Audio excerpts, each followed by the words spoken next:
like, bro, she got a kid. Look at his back. Oh my god.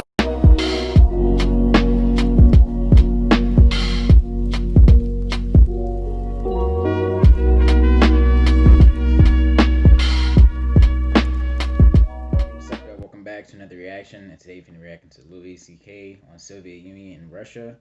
Yeah, man, I reacted to the last Louis C.K. video that he had uploaded. I think it was from his last special. I don't think it was uploaded by him, but it was like an upload from his last special, and that was good.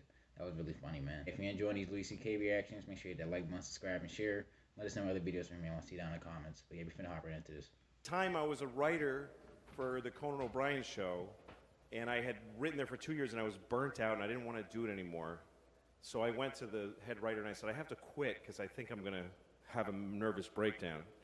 And he said, take 2 weeks off and we'll pay you for the 2 weeks. And I said, okay, I'll do that. So I had nowhere to go, and I thought, maybe I'll go to Russia.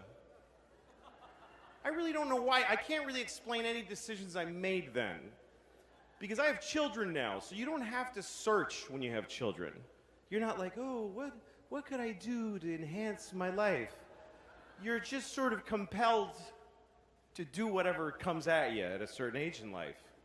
But I was in my 20s, I had no wife, nothing, I had no girlfriend even. I just was this guy, and I had money from a TV job, and so I just said, I'm gonna go to Russia, because when I was a kid, I used to read Russian novels, and I loved them, and I would open all the windows so I would be cold, and I wanted to be cold like they were.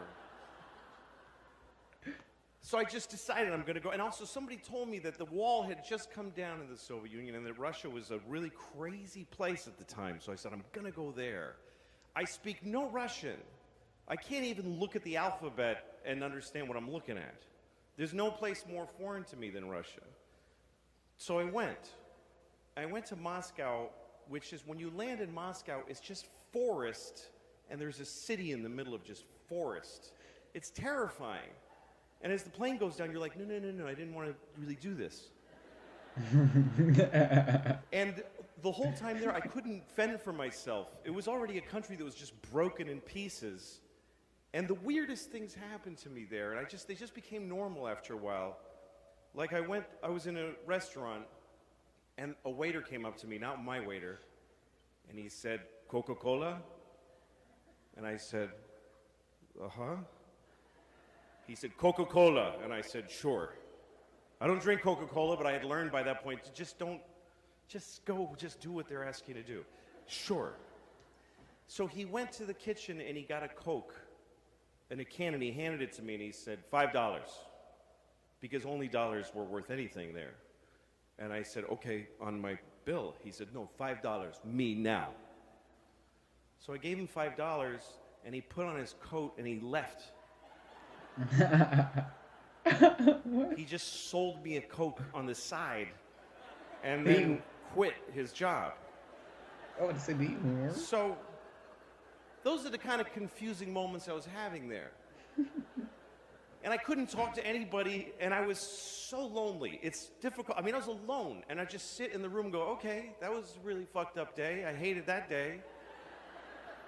Yeah. And I tried to watch television, and the TV was American shows like Dynasty, and the way they translate, they didn't have, what they did was the sound is a little down, and there's just one man saying all of the dialogue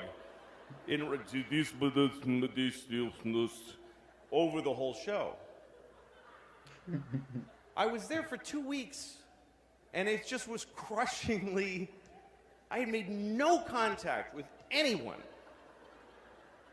And then one day I went into the subway. Now, if you've never been to Moscow, the streets in Moscow during the Cold War, they were made wider so that they could have missiles go down the middle of the street for the parades. Yeah. And if you go there, you'll find out, if you go behind the big buildings, they actually tore the buildings off of their foundations and dragged them back. And a lot of the bigger buildings in Moscow, in the back, they're being held up by like bricks. It's really unnerving how unsafe the whole city is. So the streets are very wide, and you can't cross the street on a green light. You'll never make it. So they made tunnels so you can go under, and those are connected to the subway. And the subway in Moscow, you go down in an escalator and you keep going until you think, it just keeps going. Like, this is so deep. This is really upsetting. But anyway, everyone hangs out in these tunnels. I went in the middle of December. I went to Russia in the middle of You can't even speak the December language. alone. Can't speak the language. And I'm standing in the subway and I'm watching a violin player.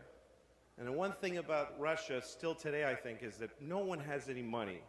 So when you see a guy playing the violin in the subway, he's like the first chair violin for like the Russian symphony orchestra, because that doesn't pay shit, and at least he can get a few kopecks in the subway.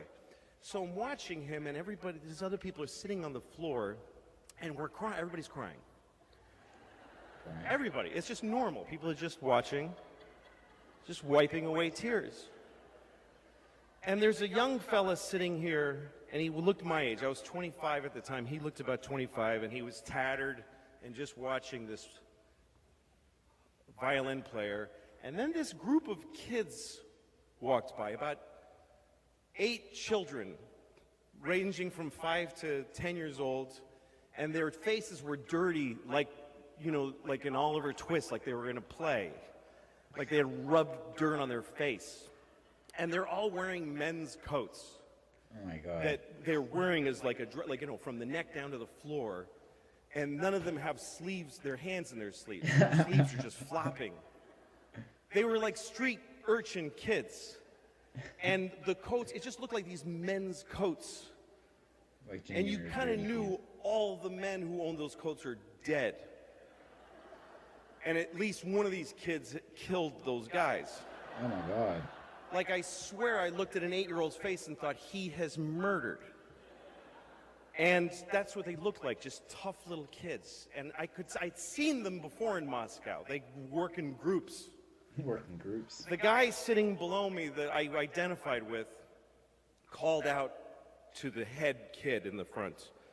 I don't speak Russian, so I just knew he was going, he's appealing to him. He needed something. And the kid with his hands in his sleeve looked at him suspiciously and said, like, what the fuck, why, what do you want from me? And the guy went, explaining himself, and he showed that his shoe had come apart. And he showed that his shoe was like a flap, and he showed the kid, and he showed him his shoe, and the kid shrugged and said, like, okay. And the kid's hand appeared from out of the sleeve, and there was a tube of shoe glue in his hand. He didn't rummage for it, it was already there. And he handed it to the guy, and the guy fixed his shoe with the glue, gave it back and just did.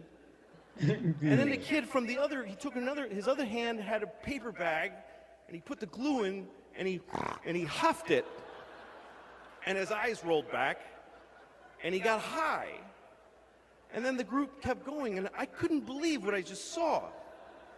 That the misery in this country at that time was so calculable and so predictable that this guy thought, my shoe's broken. Oh, there's a child. He's sure to have some glue in his hand because the state of our nation is so wretched.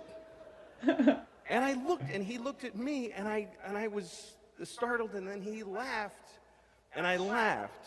And he's the only person I had any contact with in the whole of the Soviet Union. And I realized this is why I came here, to find out how bad life gets, and that when it's this bad, it's still fucking funny. That's all I got. Thank you.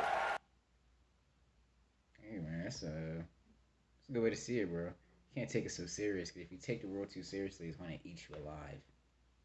It's going to eat you alive. Let us know what other videos from me I want to see down in the comments, man. Peace.